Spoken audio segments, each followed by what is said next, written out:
Let me start with you, Mr. Sedney. What really happened here is the commanders over there decided that when they were telling DynCorp they needed this, DynCorp was telling their folks, well, be careful, because just because the military is telling you to do it doesn't mean we're going to get paid for it, because state's making those calls. So somebody finally figured out it'd be a good idea to have the people in charge of the military mission be in charge of the contracting over an essential leg of a three-legged stool as it relates to that mission in Afghanistan. Is that a fair characterization? Yes, I along with the Inspector General's report, the lack of unity of command in the police training effort clearly was inhibiting what we were trying to do. And I would repeat what was said earlier: the shift in the environment where the security situation was getting worse and the police were being called upon to do more and different things than envisioned originally. And when the decision was made to utilize the State Department contract, made clear that we needed that flexibility and that ability to have that unity of command. There were multiple examples from the small to the large of where that lack of unity of command was inhibiting what we were able to do. And that's why our new commander and our new ambassador out there made this decision to recommend that I mentioned before in that cable they sent in on August 11th. Well, I certainly spent a lot of time when I was in Afghanistan with the ambassador and with General McCaskill and with General Caldwell. And I completely agree that was the right thing to do. But it's important to note that happened in August of 2009. And we have no contract, and we're not even close to having a contract. So I need to know today, what is the plan? How are we going to get contractors committed and over there with the jurisdiction and the supervision of the Department of Defense and the military to train Afghan police officers? We don't have a final answer for you on that, Chairman McCaskill. That's unacceptable. However, I can tell you what we have done in the month since the GAO decision and where we are working to go to. Well, let me make sure the record's clear here. The complaint was filed in December. Mm-hmm. Now, this is a really important part of the mission. There's a chance anybody who knows anything about these contracts and anything about complaints, and believe me, if anybody knows about this, it's the Pentagon, about challenges to contracting. They know about the GAO has an important role to play. At the moment that the complaint was filed, all hands on deck should have been looking at this at the Pentagon to say, what's Plan B? If this objection is upheld by the GAO, what is Plan B? The President had already announced that this strategy was just until July of 2011. The clock's ticking. So we know in December of last year that there could be a problem with transitioning this contract under the military control, and you're telling me today, what, December, January, February, March, April, you're telling me 5 months later you don't know what you're going to do? No, Chairman McCaskill, I'm not telling you that we don't know what we're going to do. I'm saying that we haven't decided the final form of what we're going to do, but as I said, I could lay out where we are and what we are moving towards. Okay. What I want to hear is a decision's been made and we're going to get on it. That's what I want to hear, but I'm open to listening what you want to say. Okay.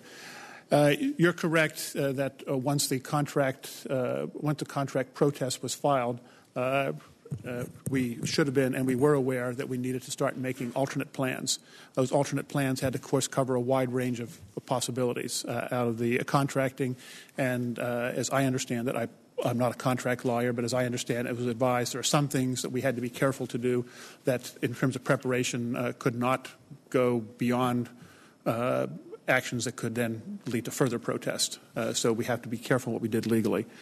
On March 9th of 2010, we received a joint message from our military and civilians in the field putting out, and this was a result of work that we had done leading up to that, pointing out some of the areas that we needed to work on, and what were some of the alternate ways forward.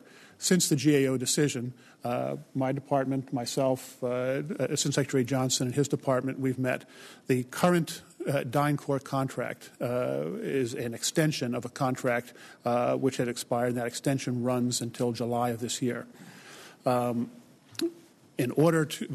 determined we had several possible ways forward at the current time. We could, in conjunction with the GAO report, which very strongly came out in recommending that we do a full, fair, and open competition of the contract. While we could have appealed that decision or contested that decision and asked for a reexamination of that decision, we decided not to because even if we felt that our position was right and the GAO decision was wrong, further contesting of that decision would just lead to a longer period of time of uncertainty. So we're going to go ahead in full conformance with the GAO recommendation of a full and open competition. A full and open competition of that contract requires that we have the requirements put in place, that we follow all the steps of the contracting process, and the Department of Defense is moving forward with in an expeditious manner, in a speedy manner, as fast as we can go. But this is not a process that, in and of itself, is ever fast, as I'm sure you know, Senator. I do know, and I'll make a bold prediction: DynCorp will be extended again, and DynCorp will be there doing this until a decision is made as to what extent our level is going to change in terms of our commitment in Afghanistan sometime next year. And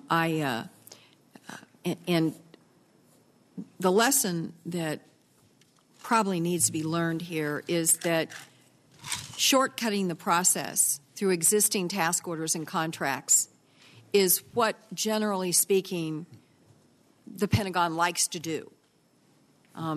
Military has very little patience with the process of full and open competition. And it is, a process that has a number of required steps, but they're there for a good reason. And if there's any place that I think the American people have figured out that we've got to have some help on full and fair and open competition, it's the hiring of security forces and the training of security forces, because I don't know how many other companies in America are as well known as Blackwater. And it's not for good reasons. So circumventing that full and fair, in hindsight, I just want to say that the moment the decision was made to try to move it out of state, it seems to me that full and fair open competition would have been the most efficient way to move forward rather than trying to shoehorn this into something else in order to take a shortcut. It turns out that shortcut was not so short. So my time is up for this round, and I will turn it over to Senator Brown.